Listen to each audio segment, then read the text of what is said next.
আজি আমি গোলগঞ্জৰ আগমনী মণ্ডল ব্লক কংগ্ৰেছ কমিটিৰ যৌথ উদ্যোগত আমি সৰ্বসাধাৰণ ৰাইজৰ হৈ যি আমাৰ বিজেপি চৰকাৰখনে স্মাৰ্ট মিটাৰৰ নামত আমাৰ দুখীয়া সৰ্বসাধাৰণ ৰাইজক যি হাৰাশাস্তিৰ সন্মুখীন কৰিব লৈছে সেই প্ৰতিবাদত স্মাৰ্ট মিটাৰ বন্ধ কৰাৰ প্ৰতিবাদত সৰ্বসাধাৰণ ৰাইজৰ হৈ আমি আজি ওলাই আহিছোঁ।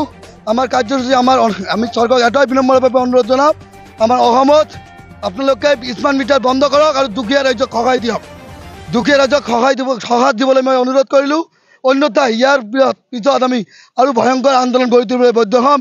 ৰাইজৰ হকে আমি মাত মাতিছোঁ, ৰাইজৰ হকে আছোঁ, আমি ৰাইজৰ হকে থাকিম। আমি এইটোৱে অনুৰোধ জনাইছোঁ, স্মাৰ্ট মিটাৰ বন্ধ হ'বই লাগিব।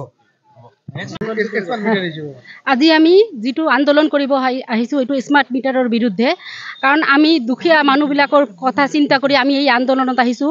স্মাৰ্ট মিটাৰটো আদানী গ্ৰুপৰ আৰু হিমন্ত বিশ্ব শৰ্মা নৰেন্দ্ৰ মোদীয়ে নিজৰ সুবিধাৰ কাৰণে স্মাৰ্ট মিটাৰ আৰম্ভ কৰিছে, সেইটো আমি বুজি পাইছোঁ। আমি সিহঁতৰ সুবিধা হ'ব নিদিওঁ, আমি স্মাৰ্ট মিটাৰ মানি নলওঁ। যিমান দিনলৈকে স্মাৰ্ট মিটাৰ বন্ধ নহ'ব আমি আন্দোলন কৰিয়ে যাম।